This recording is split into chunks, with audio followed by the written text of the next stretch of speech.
ভাই, হ্যালো, হ্যাঁ, পরে কথা বলবো ভাই, হ্যাঁ ভাই বলেন। ওই একটা বিষয় আমি জানতে চাচ্ছিলাম। হ্যাঁ বলেন ভাই। ওই যে সবার মুখে মুখে আজকাল যে কি কয় যে এআই না কি, সেটা কি ভাই? ও আচ্ছা, বর্তমান তথ্য প্রযুক্তি যুগ, এটা এমন একটা বিষয় যেখানে মানুষ আসল মানুষ এবং নকল মানুষ বুঝা বড় দায়। মানে এআই তে মানুষ এমন ভাবে ভিডিও তৈরি করতেছে যেটা আমরা কেউ বুঝতে পারতেছি না। এই যে আমি এখানে আপনার সাথে কথা বলতেছি, কিন্তু এরা ভাবে আমি মানে এআই, কিন্তু আমি এআই না, আমি মানুষ। আপনি চেক করতে পারেন। তাহলে তো আশা করি আমার বুঝতে এই পারছেন। বিষয়টা আমার সন্দেহ আছে ভাই। তাহলে এটা তো অবশ্যই পরীক্ষা করে হ্যাঁ দেখতে অবশ্যই হয়। পরীক্ষা করতে পারেন আপনি।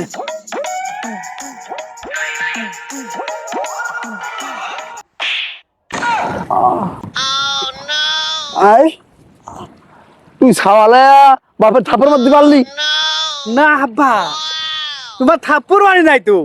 ওই যে লোকজনে যে এআই এআই করে না, ওইটা বলে মানুষ না কি বলে, সেই জন্য তোমার আমি পরীক্ষা করলাম যে তুমি আব্বা না সেইটা।